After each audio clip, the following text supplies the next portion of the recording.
So the very people that can least afford to get sick are often the people that are getting sick the most and the fastest because, as we know, despite all the work that's been done, race and class are still deeply intertwined. And statistically, the darker your skin is in the United States, the more likely your family is to struggle with poverty.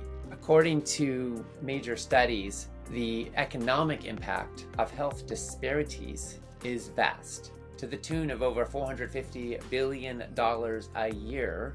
That's the cost to communities of color specifically in health disparity, that if they had the same health as the white population, they'd have another $450 billion every year coming into those communities or not being lost from those communities. Welcome to Plant the Change. I'm Michele, founder of Solid Rock, Florida, an innovative nonprofit that includes Solid Rock Community School, providing K-12 education, and the Sanctuary at Solid Rock, offering lifelong care for animals in need. We're a forward-thinking, eco-advanced organization dedicated to compassionate, humane education. You began a lifetime of activism focusing on the environment, which I love. And that's a really broad topic, and one that a lot of people feel they just have literally no control over. Right. So tell me more about how our personal choices affect our planet and how others can make impact on our planet, what they can do. The reality is that everything we do affects not just us, but the world around us. Mm-hmm. And everything that happens in the world around us also affects us. And when it comes to food, we have a lot more power than most of us realize to literally shape the future of life on Earth. Here's a few stunning facts. Mammalian biomass, the collective body weight of all mammals on Earth, 34% humans. Human bodies represent over a third of all the mammalian weight of bodies on planet Earth, okay? Our livestock represent 62% of all mammalian biomass on Earth. All the wild creatures of the planet represent 4%. Wow. What we're doing is we're eating them out of house and home. We're destroying their forests and ecosystems. We're destroying endangered species, destroying biodiversity all around the globe so that we can create land on which we can either graze livestock or grow feed for livestock. Of all agricultural land on Earth, 83% of it is being used in livestock production to produce 18% of the world's calories. Oh my gosh, I think that is so important for people to hear. I think those numbers that you are given are so important for everyone who's listening to think about. If just theoretically the whole world went vegan tomorrow, we would instantly free up an area of land equivalent to the entirety of the United States, the European Union, Australia, and China combined. All that land would be freed up. And now, to be clear, some of that animal agriculture related land is grazing land and some of it is cropland. So when it's cropland, we're growing corn and soy and other crops for livestock feed, mostly in concentrated animal feeding operations or factory farms. And in those conditions, we've got a protein factory in reverse. You know, you put a certain amount of feed into the animal and you get a certain amount of meat, eggs, or dairy out the other end. And it's always bad. Because what you're doing is when you cycle through livestock, you get loss. Some of the feed calories turn up as hoof and hide and bones and feathers. Some turn into manure. Some turn into body heat the animal uses to move around. Then you have a major loss of efficiency. So in the case of beef production, it takes about 10 pounds of feed to produce 1 pound of feedlot beef out the other end. In the case of chicken, it might be 3-to-1. Either way, it's huge loss and waste of resources. And then when you look at the grazing land, which is another big chunk of it, some of that is grassland that's not suitable to a whole lot else for human uses. But even then, we could be using it more intelligently to cultivate carbon sequestering plants, traditional native grasslands, rewilding of ecosystems that could be far more productive for the planet than having a bunch of cows on it. And some of it is actually former tropical rainforest. About 80% of all tropical rainforest destruction has been directly linked to beef production, whether it's to create land on which to grow soy or other crops to feed cattle, or to create grazing land for cattle. If we were to reforest all the lands that we have deforested as a species, we could turn around climate change. So these are really big numbers, but the truth is that every bite you take is actually sending out a vote of sorts for the future of life on Earth. Look at what we could do to world hunger Right. just by making changes, right? We could feed twice the world's current population if we focused on growing food for people instead of livestock, or we could sustainably feed humanity and rewild and reforest vast areas. An area about the size of the entirety of South America has been deforested by human beings. Much of that is now being turned into livestock production facilities in one way or another. So the immensity of this is profound, and also water. We look at the water crisis all around the world. Humans are depleting aquifers. Billions of people depend on aquifers that are being depleted unsustainably in their ecosystems. The reality is that it takes about 1,800 gallons of water to produce a single pound of beef. We're talking about like about 100 times as much as it takes to produce an equivalent amount of legumes.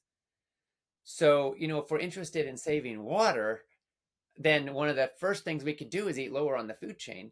So whether you're concerned about endangered species or climate change or feeding humanity, or you're concerned about water for future generations, or you're concerned about any other host of environmental issues facing the world today, eating lower on the food chain is one of the most powerful, influential steps you can possibly take. I agree. I say it all the time.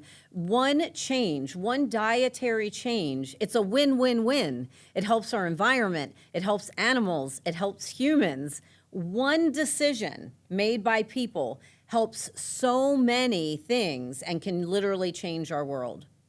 Absolutely. And I think that's really inspiring because, we face a lot of problems in the world today. You don't need me to tell you that. And a lot of people feel cynical, overwhelmed, and even apathetic. It's like, oh my gosh, I can't save the world, so I'll just try to. We narrow our sphere and we shrink our hearts a bit, I think, when we feel like we can't confront or face something that's going on in the world. And yet, my experience is that when we live in a sense of integrity, when we feel like we're on the right side of history, our lives take on a potency and a meaning and a clarity that makes everything more fulfilling. Because to me, hope is not a noun, it's a verb. It's not something that comes from sitting on the sidelines calculating where the winds are blowing.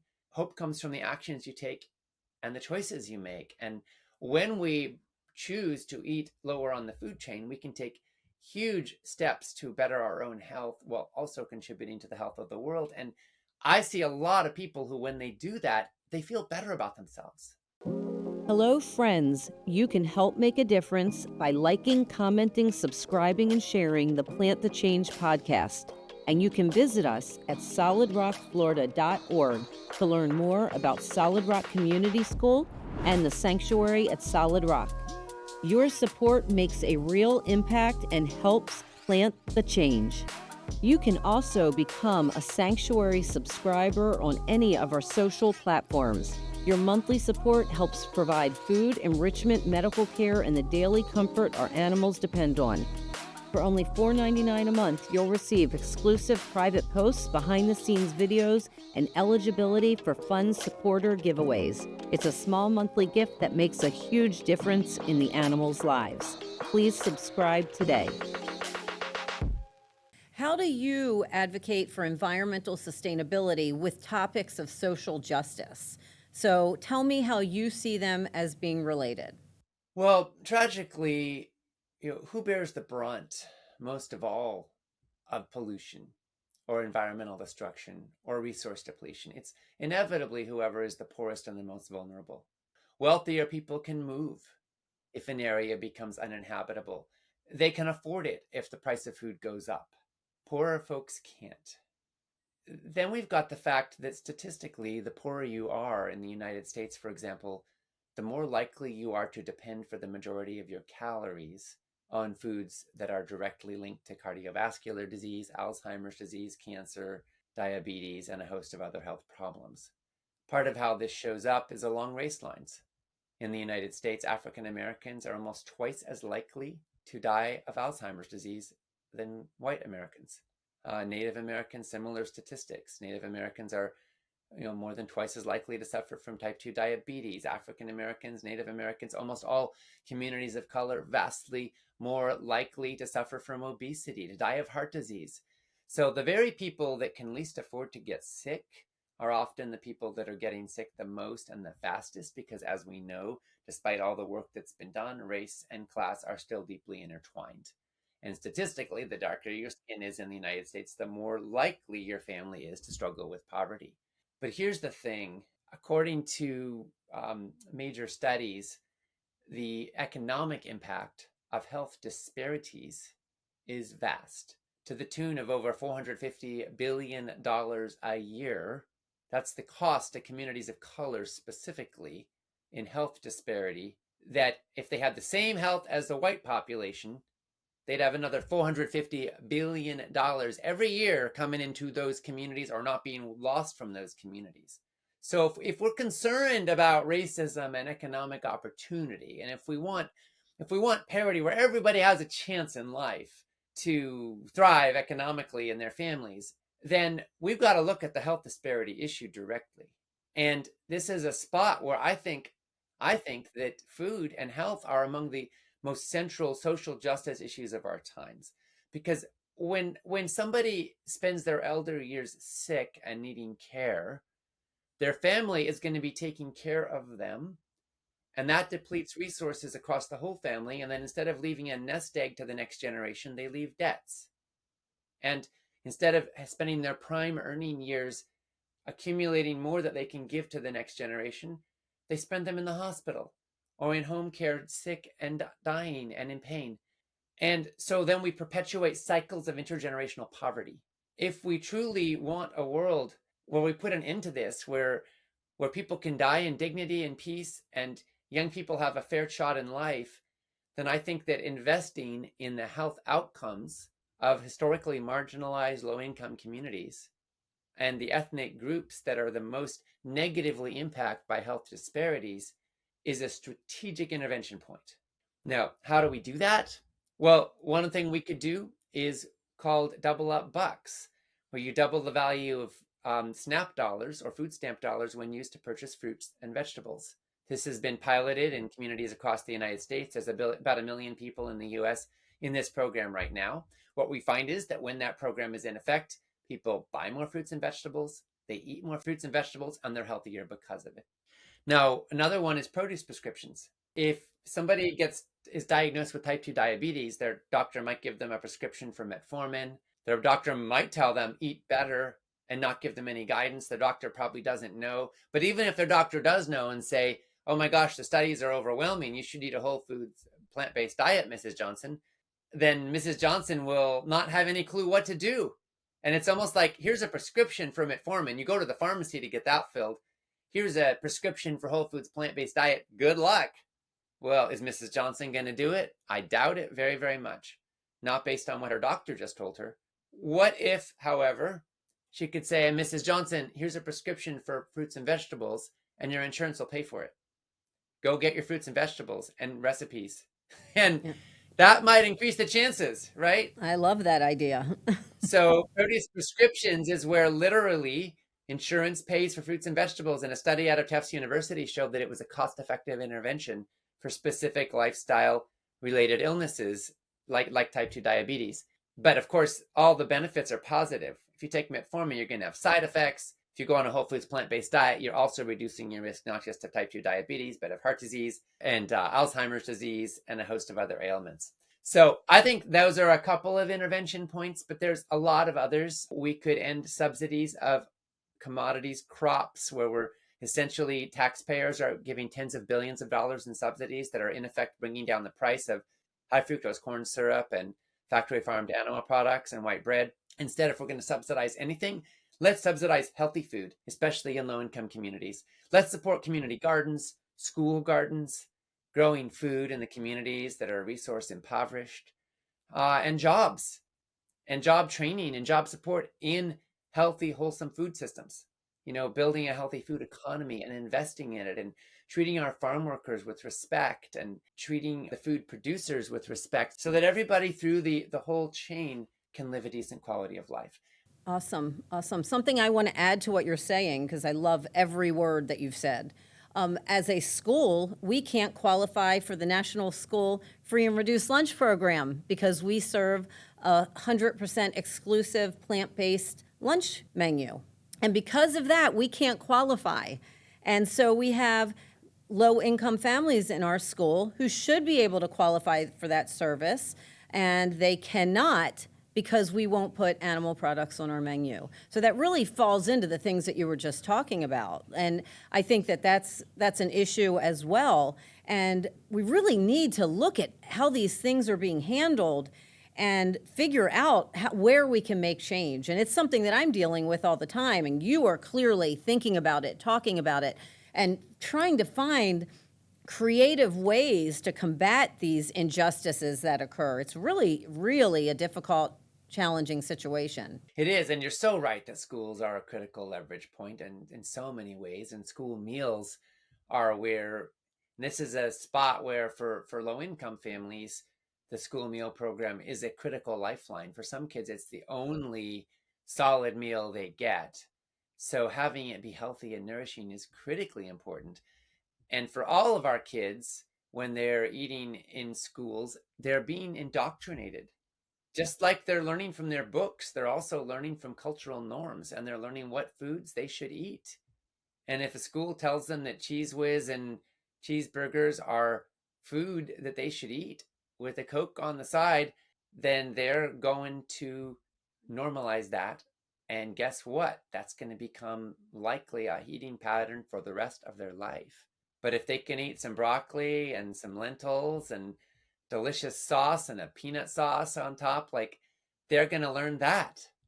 Of course, school meals don't exist in a silo, and a lot of times schools try to offer healthier options and kids don't eat it, which is why it's got to be part of a holistic approach where they're learning why, where parents are learning why, where public health officials are on board. Like, we need a systemic approach that reinforces healthy eating. But I'll tell you what, kids can be very adaptable to what they learn and grow up in. I mean, my kids, I have identical twin sons, and when they were young, we had a night when we ran out of broccoli and they had a meltdown. Like, they were screaming because they wanted more broccoli. It's possible, right? No one told them broccoli was a bad thing you had to get through to get your chocolate cake. For them, broccoli was exciting and they wanted some more, and they were mad that the pot was empty. That's great. I love that. Yeah. So at our school, we have an exclusive plant-based kitchen, and we have a seed-to-table garden that helps to support produce for our meal program. So what impact do you think this can have on our students' health and well-being compared to schools with traditional meal programs? I mean, this is awesome. Congratulations. Thank you. There's studies showing that kids who grow gardens are more likely to eat vegetables, that kids who cook food are more likely to eat the food they cook, right? Mm-hmm. And of course, when kids learn about healthy eating and the science of it, or learn about the impact of food on the planet, which young kids may not think much about health, but they are going to think about the environment. Mm-hmm. They're going to care about the world and animals. Bringing all this together, practice, education, and then consumption, you're preparing the way for a new generation of health. I think that is super inspirational. And I will tell you, with the Seed to Table Garden, there are many students who have told us, oh, I've never tried that before. And they do try it because they are part of growing the food. So many times there are things that they haven't seen, they haven't had in their households, but because they're part of the gardens, they decide they do want to try it. The kids really actually love the salad bar, which is not something you traditionally see kids going after, but we really do see a lot of that here. They love the food. The food is great. It's just giving them the opportunity to be part of it and to try it. So we educate our students about plant-based nutrition. We educate our families about plant-based nutrition. So how do you see that can influence their long-term health habits and choices? Education is just hugely important. When people know better, they can do better. At the end of the day, of course, knowledge is kind of like showing someone the door, and habit change is where you actually walk through the door. But the younger people are, the easier habit change is. For sure. They're not deeply ensconced in one way of doing things or another. So if you can sort of inspire them with healthy habits and understanding of why those healthy habits are awesome, then you're really preparing them with some fortitude to live that in their later lives. And they do need the knowledge too, because they're going to be up against a toxic food culture. And no amount of healthy eating in childhood is enough to withstand that if somebody doesn't know why. If they just think it's normal and then now something else is normal, they'll just go with the tides. But when they understand why, then they are prepared. It's like an immune system that can encounter all the toxic foods and have an ability to respond to it. And unfortunately, kids need immune systems really early because junk food and toxic dyes and additives and added sugars and flavorings and factory farmed animal products, they're rampant. I mean, Coke puts their logo on baby bottles. So kids, before they're out of diapers, they're already being exposed to this stuff, unless their family or their schools protect them. I always tell people you can't blame anyone for what they don't know. And I think it is so important that people are out here giving these messages and this information, and that's what you're doing. And I literally could listen to you talk all day. Every single word you said are things that I believe in, that I'm passionate about, that I care about, and that I want others to hear. And as you were talking, I'm like, yeah, keep going. I just love it. I love it so much because people need to hear it, and they need to hear it over and over and over again. And they need to hear it from you, and they need to hear it from other people, and they need to hear it from me. And then the hope is that as they're hearing this, and they hear it over and over and over again, at some point it connects and they get it. Because there are people who they hear it one time and they're in. They hear it and they're like, wow, I need to make a change. I'm jumping right in and I'm doing it. But the majority of people want to hear things over and over and over again. And they want to hear it from different sources and they want to understand it. And that's why when you were like throwing out some numbers, I love that, and you really hit a lot of environmental reasons, which I think that is very important. Because like I said, it's a win-win-win. And some people make the choices based on personal human health. Some people make choices for the environment, other people make choices for animals. Everybody's making choices for different reasons and what they care about and what they're passionate about. And that's why people being able to really give them all the information is so important. And you really gave a lot of great information, and I loved listening to your environmental information. I love it. I can really talk health really great with people, but when we get to the environmental information, I always feel like I start stuttering a little bit. I never have all the facts in my head, and when you started like pointing some of those numbers out, I was just like, yes, I love it. I love hearing it. Our hope is that we want people to live the longest, happiest, healthiest lives they can. And I think that when people understand that, there's a lot of people that take that information and then they do start making better choices. Ocean, I want to thank you for sharing all your invaluable insights with us today, because your passion for nutrition and plant-based living have provided many with a wealth of knowledge for thousands of people, including our community. And we appreciate your time and dedication to promoting healthier lifestyles through informed dietary choices. Please be sure to follow Ocean Robbins on social media and see his website is oceanrobbins.com, and visit the Food Revolution Network at foodrevolution.org for more information on plant-based nutrition and health. Thank you for tuning in to Plant the Change, and we hope you feel as inspired as I do to continue and to make positive changes in your life. Thank you so much, Ocean, and everyone have a wonderful day. The Plant the Change podcast explores how education drives societal transformation, nurturing compassionate and responsible citizens, and plants the seeds of change for a better tomorrow.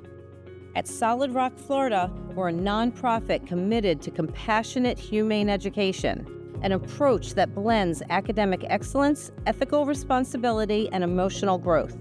We're doing something unique, and we need your support to expand our impact and strengthen our efforts to create lasting change.